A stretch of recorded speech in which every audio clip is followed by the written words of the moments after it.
오늘 전체 토론에 이제 참여해 주신 이제 선생님을 말씀드리도록 하겠습니다. 김남준 교수님은 현재 서울대학교 의과대 내과 교실에서 감염내과를 전공하고 계시고요. 현재 이제 코비드-19에 관련된 우리 이제 감염학회 이제 대한감염학회 이사장을 역임하고 계십니다. 그래서 전체 우리나라의 코비드-19 관리에 대해서 자문을 해주시고 계시고요. 두 번째로 최은하 교수님은 서울대학교 의과대학의 소아과학 교실의 교수로 재직하고 계십니다. 현재 소아감염학회 회장과 예방접종 전문위원회 위원장을 맡아보시고 계십니다. 온라인으로 두 번째 이제 와 계시는 김동현 교수님은 한림대학교 의과대학에 근무하시고 한림대학교 보건과학대학 원장을 역임하고 현재까지 계시고 전 역학회장이셨습니다. 현재 질병관리청의 감염병 위기관리 전문위원이시기도 하시고 백신 자문위원으로도 활동하고 계십니다. 그래서 사전에 이제 질문서를 받았습니다만은 사전에 질문이 들어와 있지 않아서 오늘 이제 발제해 주시는 내용들을 중심으로 해서 지금 제가 가서 앉아서 말씀을 자분께서 지금 온라인으로 두 분 계시고 모두 발표해 주신 분의 다는 안 계시는데요. 7분께서 종합 토론을 하도록 하겠습니다. 혹시 이제 김남준 교수님 이제 발제해 주신 6분의 그 발제를 들으시고 저도 질문했었지만은 혹시 이제 코멘트를 해주실 내용이 있으면 해주시기를 부탁드리겠습니다. 네, 말씀드리겠습니다. 저는 서울대학교 병원 감염내과에서 근무하고 있고 현장에서 느꼈던 점들을 좀 말씀드려보겠습니다. 들으신 것처럼 가을, 겨울 유행은 아마 있을 가능성이 있지만은 그 폭은 적을 것이라고 저도 예상을 합니다. 그리고 자연 감염 플러스 백신 항체 형성률이 높은 나라이기 때문에 중증도도 더 중한 변이가 생길 것보다는 지금과 비슷하거나 더 낮을 것이라고 생각을 합니다. 그렇다면 계속 전략은 사망자 수, 중환자 수 최소화 전략을 유지해야 된다고 생각하는데 현재도 그렇게 하고 있습니다. 그런데 현장에서 지금 조금 더 개선해야 될 부분들은 한 3가지 정도로 요약할 수가 있습니다. 만약에 코로나에 걸린 환자가 외래 진료를 봐야 된다고 하면은 지금은 호흡기 환자 진료센터에서 개원가에서는 볼 수가 있습니다. 하지만 3차 병원, 서울대학교 병원 같은 3차 병원에서 외래 진료를 보아야 될 사유가 있는 코로나19 확진 환자는 현재 진료가 되고 있지 않습니다. 그 이유는 확진 환자와 확진 환자가 아닌 환자를 물리적으로 분리할 수 있는 그런 시설을 갖춰야 되는데 여러 진료과가 있는 대학병원급에서는 각 진료과 단위별로 별도의 공간을 분리한다는 것이 실제로 어렵기 때문에 제가 파악하기로는 대부분은 격리 기간이 끝난 다음에 진료를 허용하고 있는 형국입니다. 이런 부분은 당장 그 환자에게 필요한 의료 혜택을 못 줄 수가 있기 때문에 개선을 해야 된다고 생각을 하고 있고 비슷한 맥락입니다. 응급실도 마찬가지입니다. 응급실에 환자가 왔을 때 열이 있다든지 호흡기 증상이 있으면은 적절한 진료를 받는 데서 타임 갭이 생기고 있습니다. 신속 PCR을 통해서 코로나가 아닌 것을 확인하고 진료를 하는 기관도 있고 신속 항원 검사를 하는 것도 있고 심지어는 보통 PCR을 가지고 음성을 확인하고 진료를 받게 하는 그런 의료기관도 있는데 응급실에 온 환자가 시간을 다투는 문제에 대해서는 이 검사 결과에 상관없이 적절한 진료가 되도록 조치가 필요하다 이렇게 생각합니다. 아마 이러한 부분의 한 파트가 소아일 것이라고 생각합니다. 소아는 특히 연령이 낮은 소아는 열이 날 때 짧은 시간 내에 탈수 현상을 보이기 때문에 적절한 수액 공급과 같은 보존적 치료가 필요한데 응급실 진료 같은 곳에서 적절한 시기에 진료가 이루어지지 않고 검사 확인 후 이런 부분을 계속 고집하면은 손해가 날 것이라고 생각합니다. 오늘 김영삼 교수님께서 발표해 주신 자료는 아주 잘 들었습니다. 매우 궁금한 자료인데 실제로 찾아보기 어려웠는데 좋은 자료이고, 지금 설명드린 것처럼 저희가 코로나에 집중하는 것도 중요하지만은 콜라테랄 데미지하고 코로나 사이의 밸런스를 갖추도록 하는 노력이 상당히 필요하겠고, 더 디테일한 자료가 있으면은 더더욱 세밀하게 대응을 할 수 있다고 생각합니다. 중환자 의료 문제에 대해서 말씀해 주셨고, 저는 항상 기회가 있을 때마다 병실 문제를 말씀드리는데 짧게 하겠습니다. 우리나라 대부분 의료기관의 4인실 이상의 다인실이 70% 이상입니다. 그건 의료비 절감을 목적으로 하고 있는 것인데 감염 전문가 입장에서는 매우 피해야 될 구조입니다. 이 병이 있기 전에도 홍역, 수두, 결핵, 다인실에서 생기면 여러 명 환자가 생기고 코로나19도 마찬가지입니다. 그러니까 제가 주장하는 것은 우리나라의 모든 의료기관 혹은 요양병원 포함해서 병실을 2인실 이하로 낮춰야 된다고 생각을 합니다. 이런 주장에 대해서는 대부분 동의를 저는 하고 있다고 생각을 합니다. 우리나라 국력을 생각했을 때. 하지만 2년, 지금 3년째가 돼가지만은 동의는 하지만은 이 문제는 큰 문제고 복잡하고 비용이 들어가니 중장기 문제로 일단 넘겨두고 있는데 저는 그렇게 생각하지 않습니다. 중장기 문제라고 하더라도 최소한 지금 논의가 되고 법안을 어떻게 할 것인지 이야기가 돼야 되지만은 아무런 움직임도 없어서 저는 개선의 의지가 없다 이렇게 생각하고 있고, 이 부분은 개선이 꼭 필요하다고 생각합니다. 이상입니다. 예, 감사합니다. 감염 환자 치료를 위한 전용 병실에 관한 말씀이셨습니다. 오랫동안 말씀을 하셨는데 아직 안 되고 있다는 말씀을 하시고요. 콜라테랄 데미지에 대한 아주 심층적인 분석이 필요하지 않겠나 이런 말씀이신 것 같습니다. 그리고 응급실, 소아과, 그다음에 3차 병원에서 이제는 이제 그 환자를 확진 환자와 일반 환자를 구분할 수 있는 여러 가지 스크린 프로시저가 다 없어지다 보니까는 지금 어려운 시점에 처했다 이렇게 말씀하신 것 같습니다. 두 번째 패널로서는 서울대 의대 교수이시면서 아까 말씀드린 소아감염학교 회장으로 계시는 최은하 교수님의 코멘트를 부탁드리겠습니다. 네, 안녕하십니까. 소개 감사드립니다. 저는 대한소아감염학교 회장 최은하이고 소아청소년과 의사입니다. 아마도 제가 생각하는 코로나19 다음 유행을 대비한 백신 접종과 의료 대응에 있어서는 가장 중요한 포인트가 지금 팬데믹에서 엔데믹으로 이행하는 과도기의 특징을 어떻게 이해할 것인가라고 생각하고 있습니다.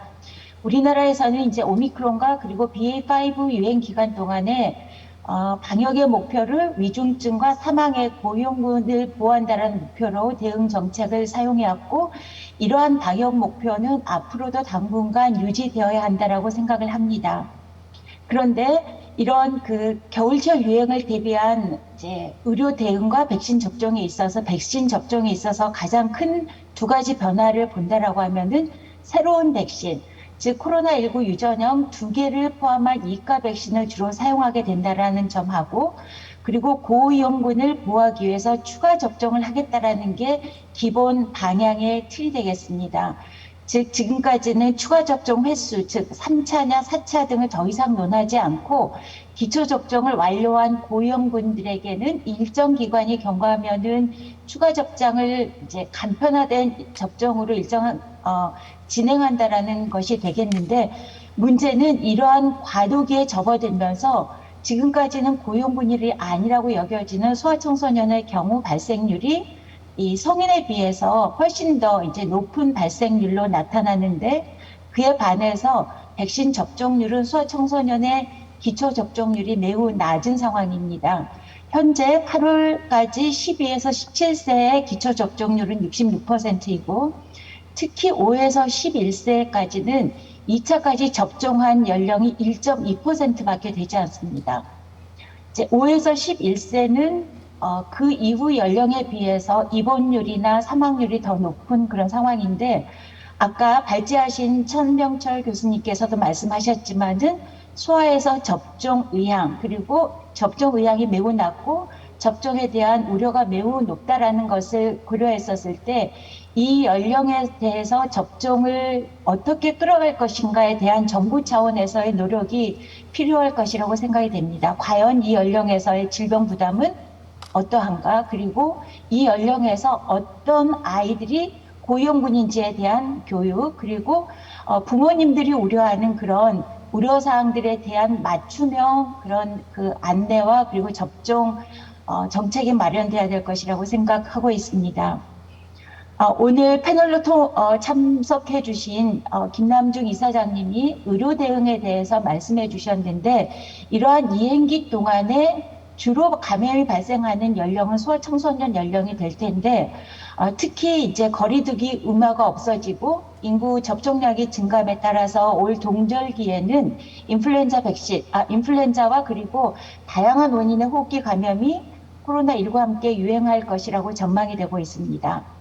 특히 소아청소년은 이러한 호흡기 감염 증상으로 인해서 외래 방문의 그 필요성이 많아지고 또 응급실 방문할 기회가 매우 많아지게 되는 그런 시기가 도래할 것이라고 예상이 됩니다.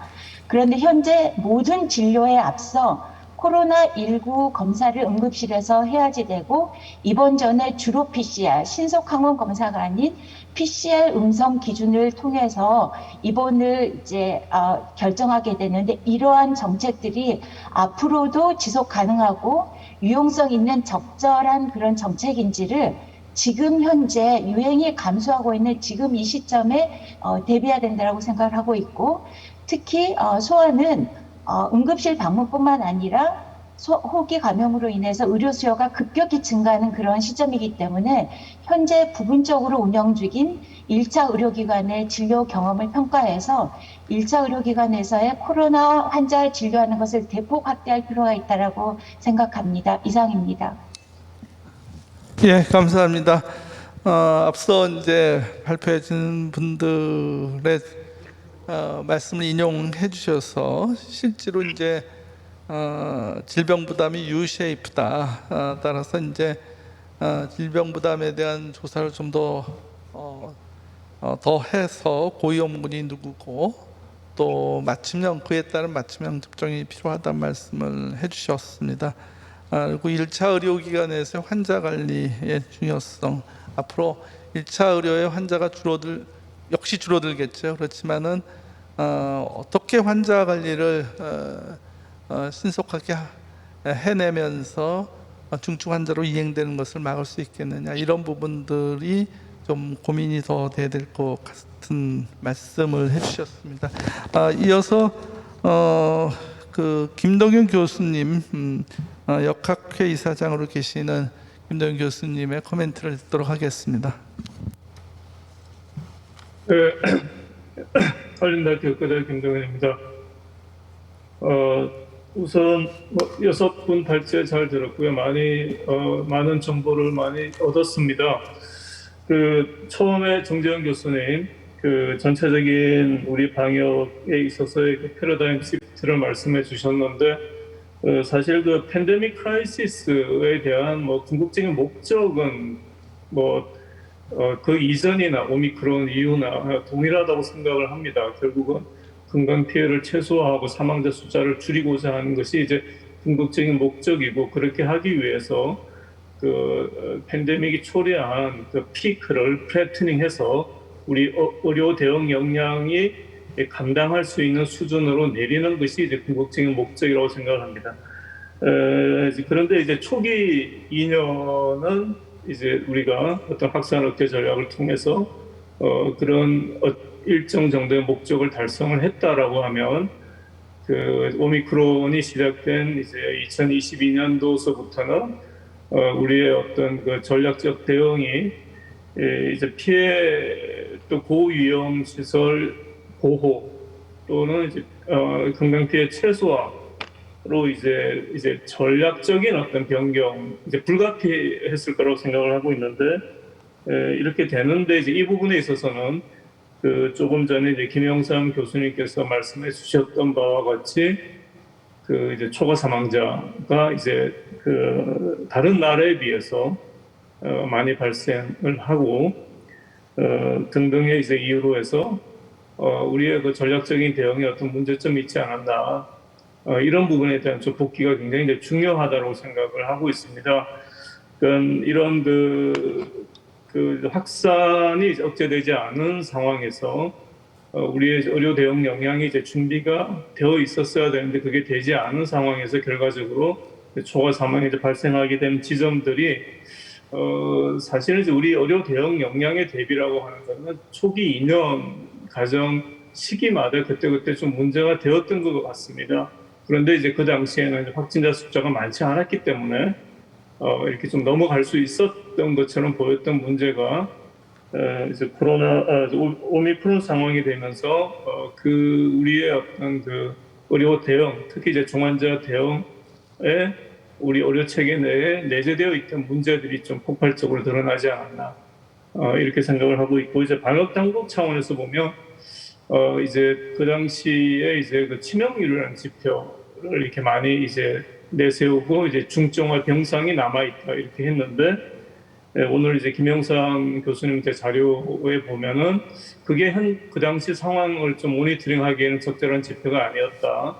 오히려 이제 중환자 수가 더 중요한 것이었다라고 하는 것은 지금 앞으로의 어떤 그 가을 겨울의 상황에 대한 모니터링을 바로 지금도 그렇지만 모니터링을 하는데 굉장히 시사점을 준다고 생각을 합니다. 지금도 이제 치명률 이런 부분보다는 중환자 숫자 우리가 중환자 병상이 얼마나 남아 있느냐라고는 중요한 게 아니라 실질적으로 우리나라 의료 체계 내에서는 300명, 500명의 중환자가 생기면 그거를 관리해낼 수 있는 의료 대응 역량이 안 되고 결과적으로 초과 사망자가 생긴다라고 하는 부분에 대해서 중요한 지적을 해주셨다고 보고요.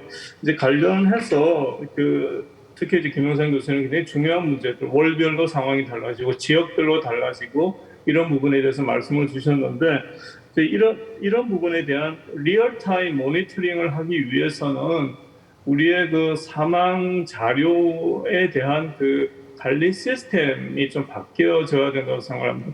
실제로 사망 올코즈 모틸리티는 이렇게 한 서너 달 지나면 나오지만 사망 원인에 따른 어떤 코라테럴 데미지가 어떤 과정을 통해서 발생했는지를 알려면 통계청 사망 원인 자료가 나오는 1년을 기다려야 됩니다. 그래서 이런 부분에 대해서는 우리가 어떤 다른 어떤 좀 방식을 통해서 지금 현재 벌어지고 있는 상황에 대한 대응 전략을 마련하기 위해서는 지금 상황에 대한 모니터링을 해야 된다. 이런 점에서 좀 그렇게 좀 준비가 되었으면 하고요. 그리고 이제 우리 정재훈 교수님 하반기 위험 요인의 하나로 이제 면역 감소에 대한 항체가 조사를 말씀을 해주셨는데 사실 지금 전국민 항체 양성률 조사가 진행이 되고 있는데 이게 조금 더 좀 시기를 좀 당겨서 좀 주기적으로 사실 이 연구에 저도 관여를 하고 있는데 이제 이렇게 지금 가을 겨울 상황에 대한 면역 감소의 정도가 어느 집단에서 어떻게 나타나고 있는지를 제대로 모니터링하려면 조금 더 많은 수의 조금 더 촘촘한 모니터링이 되어야 되지 않을까. 그리고 특히 이제 이런 면역 감소가 일어나는 타겟팅 그룹을 타겟팅해서 좀 우리가 어떤 백신 접종이나 이런 부분에 좀 타겟팅할 수 있는 그런 전략이 이런 항체 역과 조사를 통해서 나오지 않을까 그런 기대를 하게 되고요.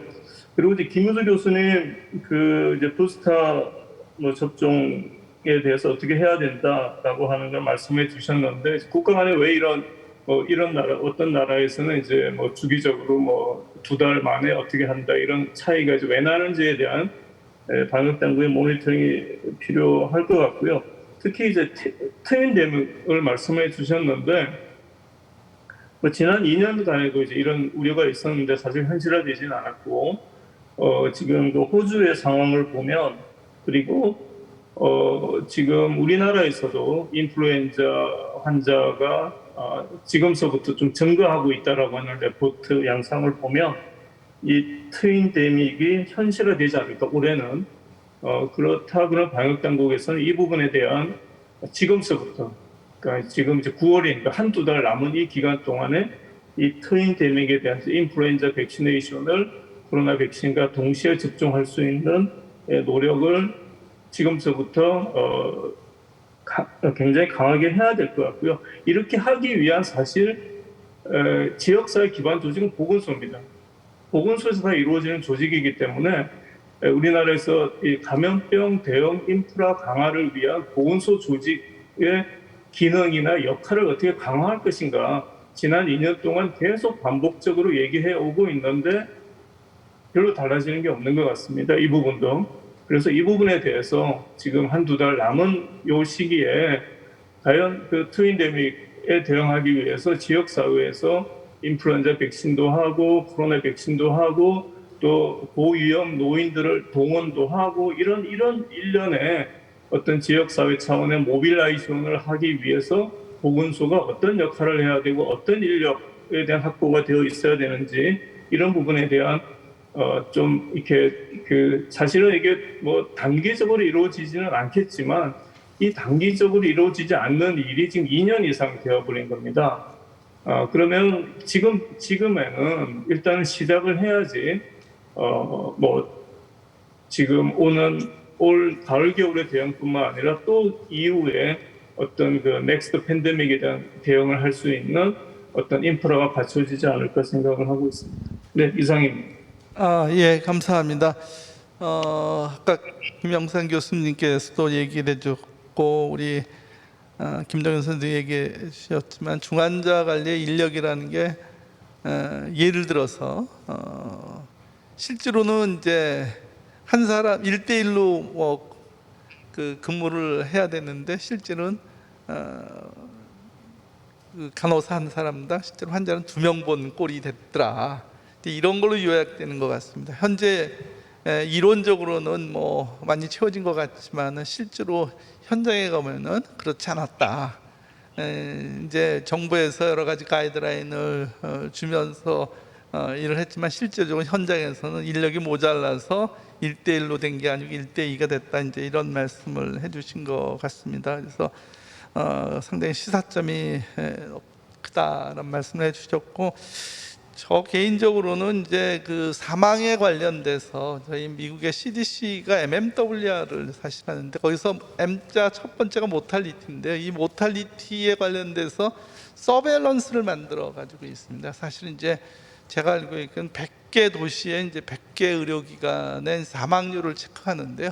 사실은 이제 우리가 통계청의 사망 원인에 대한 분석을 하려면 1년 이상씩 걸리거든요. 사실 이제 이런 대응하기에는 사실 어려운 상황이죠. 그래서 그런 시스템을 좀 고안을 할 필요성이 있지 않겠나 하는 생각이 이제 우리 김동현 선생님 말씀하시면서 언뜻 들어서 우리 이제 그런 서베일런스를 트렌드를 아는 것이 상당히 중요하기 때문에 새로운 이제 사망에 관한 체계를 좀 만들었으면 좋겠다 이런 생각이 들었습니다. 그리고 보건소의 인력 강화, 시스템 강화 여전히 중요하다 이런 말씀을 하셨네요. 마지막으로 예방접종의 토론자로서 예방접종관리과의 권근용 과장님께서 예방접종 가을의 정책을 어떻게 가져갈 것인지 요약해서 말씀해 주셨으면 합니다. 부탁드리겠습니다. 네, 안녕하세요. 질병관리청 예방접종관리과장 권근용입니다. 예, 오늘 토론회를 들으면서 네, 저희가 어떻게 준비해야 될지 그리고 좀 부족한 부분은 뭔지 앞으로 방향을 어떻게 해야 되는지에 대해서 많이 도움을 받은 것 같습니다. 혹시 제가 화면 공유를 네, 하고 있습니다. 먼저 지금 저희가 8월 31일에 이가 백신 동절기 유행을 대비한 이가 백신 즉 추가 접종 계획을 발표를 했는데 지금 이가 백신을 아까도 뭐 김우주 교수님께서 말씀도 해주시고 여러 가지가 있었지만은 일단은 얼마나 우리가 빨리 들여올 수 있느냐 그리고 충분히 들여올 수 있느냐 그거에 대한 어떤 효과와 그리고 적절한 대상자와 적절한 간격과 시기를 할 수 있느냐 굉장히 많은 부분에서 의사결정이 필요한 사항이 남겨져 있습니다. 지금 현재 허가 사항을 보시면은 미국 같은 경우에는 BA1에 대해 BA1을 타겟으로 하는 백신을 허가하지 않고 바로 BA4, 5를 타겟으로 하는 백신을 허가를 했고 유럽에서는 최근에 이제 BA1에 대해서 허가를 했고 BA4, 5에 대해서는 이제 미정입니다. 그리고 영국, 호주 그리고 지금 스위스, 캐나다까지 해서 BA1 모더나 백신에 대해서는 이제 각국에서 속속 이제 허가를 해 나가고 있는 상황이고 BA4, 5에 대해서 아까도 말씀하셨듯이 임상 데이터가 현재로서는 없기 때문에 이 부분을 미국은 허가를 했지만 각국에서는 어떻게 받아들일지 또한 우리나라에서는 BA4, 5에 대해서 긴급 사용 승인을 해야 될 것인지에 대해서도 굉장히 많은 고민이 되는 부분이고요. 일단 우리나라에서는 시약처에 모더나 BA1 그리고 화이자 BA1에 대해서 승인 신청이 된 상황이 되겠습니다. 지금 이러한 점에서 이제 이가 백신의 도입이 아마 이제 9월 중에 이제 그 승인 또는 결정이 되고 9월 말 또는 10월 달 되면 최소한 모더나 1가 백신에 대해서는 이제 도입이 가시화되고 있습니다. 그래서 저희가 8월 31일에 22-23년 동절기 접종 계획에 대해서 발표를 했고 여기에 있어서는 이제 그동안에는 한 가지의 백신을 가지고 다양한 변이를 대응해야 되기 때문에 차수를 늘려가는 방식이었다면 이제는 변이에 대응한 백신이 도입됨에 따라서 차수 중심의 접종보다는 변이에 대응하는 유행에 앞서서 그 유행에서 유행하는 균주를 접종으로 하는 시기 중심의 접종으로 전환한다라고 좀 선언적인 그런 선언을 했습니다. 사실 이 부분은 아직까지는 불확실성이 많은 상황에서 어느 정도 정부에서 좀 용기 있게 발표를 했다라고 생각을 하고 있고 뭐 여기에 대해서는 이제 인플루엔자 접종처럼 되는 것이 아니냐라는 여러 가지 이제 질의에 대해서는 결국에는 인플루엔자 접종으로 이행하기 또는 정기지 예방 접종으로 이행하기 위한 변곡점 단계에 있다라고 보고 있습니다. 다만 현재로서는 코로나는 이제 비계절성이기 때문에 인플루엔자를 동일하게 대입할 수는 없겠지만은 우리가 이제 매년 맞는 인플루엔자를 우리가 몇 차까지 맞았다라고 이야기하지 않듯이 그러한 유행 시기에 맞았다. 이번 유행 시기를 대비해서 맞았다. 이런 개념의 접종으로 우리는 개념 전환을 할 것이다라고 선언을 했습니다. 다만 장기적으로 봤을 때 앞으로 이 코로나19 백신이 지금 HPV 백신처럼 이제 커버하는 유전형을 점점 늘려가는 2가, 4가, 9가 이렇게 늘려가는 커버리지를 늘려가는 방향으로 백신이 계속해서 개발해 나가게 될지 아니면 그때 시기에 따라서 유행하는 것을 타겟으로 하는 그런 인플루엔자 접종의 형태로 백신이 계속 진화해 갈지는 현재로서는 모르겠지만 아무튼 간에 이제 이러한 유행을 대비하는 기간에 기반한 정기 예방 접종으로 방향으로서는 이제 선언을 했습니다. 그런 점에서 지금 이제 현재까지의 백신 접종률을 보시면 이제 오늘자 기준으로 보시면은 대부분 이제 50세 이상 특히 60세 이상 같은 경우에는 이제 3차 접종까지는 90% 이상의 접종률 그리고 4차 접종도 이제 40%를 많이 넘어섰습니다. 그래서 사실상 우리가 연령이 가장 리스크 팩터인데 그러한 부분에 있어서 백신을 통한 백신을 통한 코로나19로부터의 중증 사망 예방의 조치는 굉장히 지금까지는 잘 취해왔고 지금까지도 많은 그런 초과 사망을 줄일 수 있었다라고 보고 있습니다. 하지만 이제 앞으로 우리가 이제 초과 사망 이야기도 많이 나왔는데 이제 국민의 건강 피해를 최소화한다라는 것을 이제 이제 앞으로의 접종의 목적으로 하고 있습니다.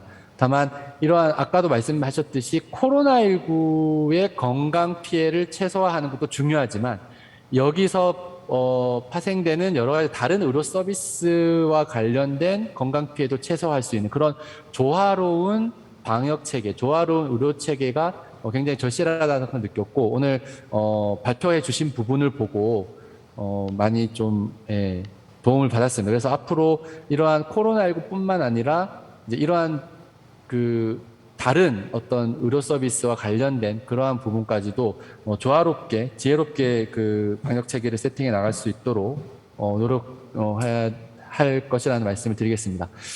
그리고 이제 앞으로 이제 동절기 접종 우선순위는 지금으로서는 아주 대략적으로 이제 1순위, 2순위, 3순위로 하고 있고 이 부분은 역시나 아까도 말씀하셨듯이 도입이 되는 순서대로 사실은 충분한 양의 이가 백신을 도입할 수 있는 양은 확보를 했습니다만은 그것이 이제 순차적으로 들어다 보니까 거기에 따라서 누가 먼저 맞을 것이냐라는 부분을 가지고 굉장히 많은 고민이 되는 부분입니다. 그래서 만약에 뭐 일정 부분의 수량이 나왔는데 이 전체에 대해서 그 허용을 한다면 사실은 더 빨리 맞아야 되는 분들이 못 맞고 더 민첩하게 예약할 수 있는 젊은 사람들이 먼저 맞아서 백신이 이제 모자라는 그러한 상황은 있어서는 안 되기 때문에 먼저 맞아야 되는 분들부터 순차적으로 도입하는 부분에 따라서 넓혀갈 예정이고 여기에 대해서도 어떻게 대상자들에게 안내하고 접종률을 끌어올리고 또 접종률을 반영해서 어떤 군까지 시점마다 확대를 해나갈 것인지 그 부분들도 굉장히 세부 시행 계획에서는 고민해야 될 부분들이 많습니다. 이 부분들에 대해서 계속해서 학계와 또 의료계와 상의해 가면서 이 부분을 이제 작년 그 1차 접종을 시작했던 것과 유사하게 새롭게 대응해 나가야 될 부분이라고 보고 있습니다. 계속해서 우리가 이제 하반기 또 동절기에 접종을 진행해 나가는 과정에서 굉장히 많은 부분들이 변수로 작용합니다. 오늘 아까 그 천병철 교수님께서 이제 동절기 접종의 국민들의 의향에 대해서 좀 많은 힌트를 주셨는데 대략 한 50% 미만의 국민들이 접종에 의향이 있고 굉장히 흥미로웠던 거는 60대는 대략 60%, 50대 50%, 40대 40%, 30대에 30% 굉장히 그 연령에 비례해서 그렇게 접종 의향이 있다는 것을 봤습니다. 그래서 정말 필요한 분들에게 어떻게 하면은 지금 이제 접종에 대해서 작년보다 많은 어떤 관심이나 기대감이 떨어진 상황에서 어떻게 하면 반드시 필요한 분들에게 접종을 충분히 권고해서 접종률을 다시 끌어올릴 수 있을지 그리고 그분들에게 어떻게 또 접종의 편의를 제공해 드릴 수 있을지 그리고 접종이 꼭 필요한 분들과 접종이 허용되는 대상자들에게 어떻게 이 부분에 대해서 리스크 커뮤니케이션을 해야 될 것인지 그 부분들을 계속해서 고민하고 또 발표를 하도록 할 예정입니다. 그리고 또 가장 고민이 되는 것은 역시나 아까도 여러 번 말씀해 주셨지만은 BA.4.5 백신에 대해서 이것을 미국이 이제 긴급하게 허가를 했는데 이 부분을 임상 그 데이터 없이 우리가 과연 이 부분을 긴급 도입할 만한 사안인지 BA.1이 확보된 상황에서도 BA.4.5를 임상 결과 없이 도입을 해야 될 상황인지 아니면 그보다는 임상 결과를 기반으로 하는 것이 적절한 것인지 왜냐하면 기본적인 BA.1, BA.1을 타겟으로 한 이가 백신이 있기 때문에 그러한 부분에서 여러 의견을 또 듣고 고민을 해야 될 것 같습니다. 이 부분 아직까지 결정된 것은 아니지만 이 부분이 굉장히 고민되는 부분이고 또 하나는 시기가 어떻게 될지는 모르겠지만은 BA.1을 접종을 할 때 BA.4.5가 바로 들어오거나 아니면 뭐 임박했을 때 또는 BA.4.5가 들어온다는 것이 가시화될 경우에 이제 뭐 BA.1을 맞아야 될 것이냐 BA.4.5를 기다려야 될 것이냐 이 부분에 대해서도 고민이 될 수 있겠고 지금도 이가 백신 발표를 한 상황에서 지금의 4차 접종 우한주를 통한 4차 접종을 어떻게 해야 될 것이냐 이 부분에 대해서도 사실은 메시지가 고민이 많이 됐습니다. 다만 이 부분은 이제 예방접종 전문위원회를 통해서 우리가 미래에 불확실하게 도입될 수 있는 그런 백신을 염두에 두고 현재 맞을 수 있는 백신을 연기할 필요는 없다. 연기할 것을 권고하지 않는다. 바로 맞을 수 있는 백신을 맞을 것을 권고한다. 이렇게 메시지를 일관되게 내고 있습니다. 따라서 고위험군 같은 경우에는 당장 오늘 감염될지 내일 감염될지 그래서 중증으로 빠질지 모르는 상황이기 때문에 불확실한 미래의 어떤 백신을 가지고 기다리기보다는 지금 맞을 수 있는 백신을 적기에 접종을 하는 것이 가장 바람직하다라고 공고를 할 예정에 있습니다. 그리고 또 하나 우리가 고민하고 있는 것은 이제 인플루엔자입니다. 인플루엔자가 트윈데믹이 많이 발생을 할 것이다. 여러 가지 이제 얘기를 하고 있지만 그것이 과연 2020년 이전, 그러니까 18, 19절기까지, 그러니까 코로나 이전의 시기에 항상 대부분 유행을 했었고 그 정도 유행 수준일지 아니면 역시나 20절기, 21절기처럼 아주 대부분 발생하지 않는 그러한 미니멈하게 갈 것인지 아니면 정말 상당 수준, 평년보다 19년 이전의 평년보다 더 높은 수준의 대유행을 보일 것인지 이러한 부분에 있어서는 여러 가지 불확실성이 있습니다만 그래도 최소한 지난 두 절기보다는 많이 발생할 것이라는 것은 거의 명확한 것 같습니다. 지금 ILR 기준을 봐도 그렇고 실험실 감시 결과를 봐도 지난 두 해와는 확연히 다른 상황입니다. 다만 이 부분을 동시접종을 많이 언급을 해주셨는데 사실 동시접종을 공고를 하고 동시접종에 대해서 명확하게 시행계획이 나오려면 이가 백신에 대해서 명확하게 언제 접종을 가능할 것인지가 나와야 됩니다. 사실 9월 21일부터 이제 인플루엔자 접종이 시작되고 대부분의 어르신들은 이제 10월 달에 맞게 되는데 과연 그 시기에 맞춰서 도입이 충분히 될 것이냐. 그래서 사실 이러한 관련 인플루엔자의 도입은 명확하지 않은 이가 백신의 도입하고 맞물리면서 그 부분을 반드시 동시 접종을 그냥 스탠다드로 가져가기에는 아직 그렇게 계획을 짜기에는 굉장히 어려움이 있다라는 말씀을 드리고 다만 이제 이번에 미국에서도 발표를 했고 전 세계에서 인정을 하듯이 동시 접종은 충분히 안전성이 인정되기 때문에 동시 접종이 충분히 가능하고 동시 접종이 가능한 분들은 동시 접종을 하실 수 있도록 최대한 편의를 제공해 드리는 정도로 현재 계획을 하고 있습니다. 그리고 저희가 이제 이번 추석 연휴에도 그렇고 각종 기차역이나 각종 전광판 SNS를 통해서 인플루엔자 접종에 대해서 아주 활발하게 홍보를 할 계획인데요. 가장 중요한 것은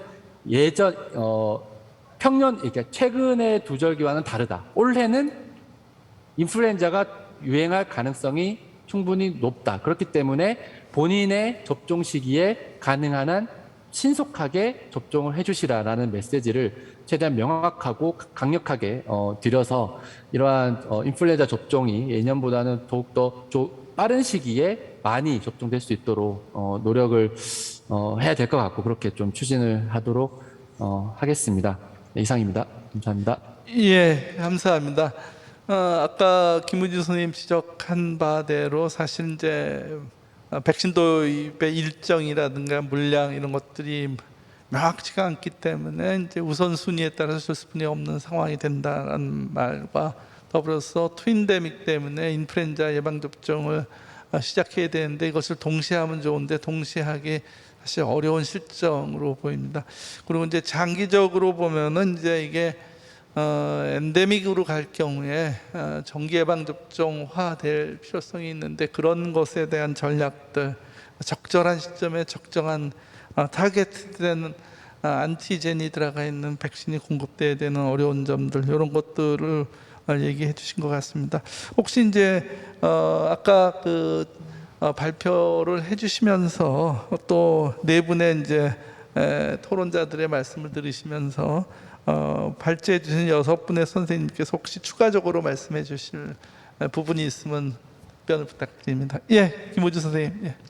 예, 뭐 공 과장님이 아마 지금 많은 고민 또 코로나 백신과 이제 독감 백신 접종에 대해서 아마 준비를 많이 하고 계신데 제가 이제 요 미국 상황하고 이제 영국 상황을 보면 좀 생각해야 될 부분이 이제 미국은 BA.5로 이가 백신을 접종하면서 이제 부스터 접종으로 이제 기존 백신을 이제 안 놓습니다. 아예 기존 백신을 안 쓴다고 합니다. 이제 그런 상황에서 우리도 이제 뭐 BA.1이 될지 하여튼 이가 백신을 놓게 되면 기존에 이제 3차, 4차 부스터를 안 맞은 분들에서 기존 백신 접종을 폐기할 것인지 그래도 권고할 것인지 아무래도 국민들은 BA.1 오미크론 이가 백신, 개량 백신 그걸 맞으시려고 할 것이고 그래서 그런 부분에 대한 어떻게 소통할 거냐 그런 대비가 하나 필요하고, 또 하나는 이제 영국에서 조인트 커미티 온 백시네이션 앤 임뮤나이전 예방접종 전문위원회에서의 그 권고는 이 백신 접종 계획에서 가장 중요한 것은 심플리시티, 단순성이다. 그러니까 BA.1 이가 백신이 충분하다면 그걸로 가고, 만약 그것이 부족하다 그러면 기존 우한에서 시작된 기존 오리지널 백신으로 부스터를 단순하게 하나로 갈 것인지도 생각해 봐야 된다. 그러니까 BA.1 이가 백신이 소량 공급되면 오히려 현장에서 혼란이 있을 수 있기 때문에 가장 중요한 것은 단순하면서도 효율성 있고 안전하게 소통할 수 있는 백신 전략이 필요하다. 그런 영국에서의 또 레커멘데이션이 있는 걸 보면 우리가 아까도 제가 누차 얘기했지만 결국 BA.1이든 5든 개량 백신의 공급 시기와 공급 수량과, 아까 보면은 이제 1순위가 1,600만 도즈니까 10월에 뭐 1,600만 도즈가 들어온다면 1순위를 놓을 수 있어 가장 안심이 되지만, 이제 그렇지 않을 때 어떻게 순차적으로 소통하면서 국민들한테 이해를 구하면서 갈 것이냐. 왜냐하면 BA.1 개량 백신, 뭐 BA.5 개량 백신, 기존 백신 이 세 가지가 유통된다면 상당히 복잡해질 것 같아요. 오히려 더 어려워질 것 같다. 그런 좀 생각해 보시라, 이제 그런 말씀드리겠습니다. 예, 감사합니다. 혹시 다른 선생님? 오늘은 이제 그 가을에 대비해서 상당히 많은 새로운 이제 우리 조사한 내용과 또 지식을 가지고 장시간 토론을 했고, 또 거기에 대한 많은 지식을 얻었으리라고 봅니다. 시간이 이렇게 많지 않다. 백신의 공급과 예방접종과의 어떤 시간을 줄여가면서 지금 대책을 세워야 되는 어려움이 정부에 있는 것 같습니다. 어쨌든 최선을 다해 주실 것을 부탁드리면서 오늘의 토론을 마치도록 하겠습니다. 경청해 주셔서 감사합니다.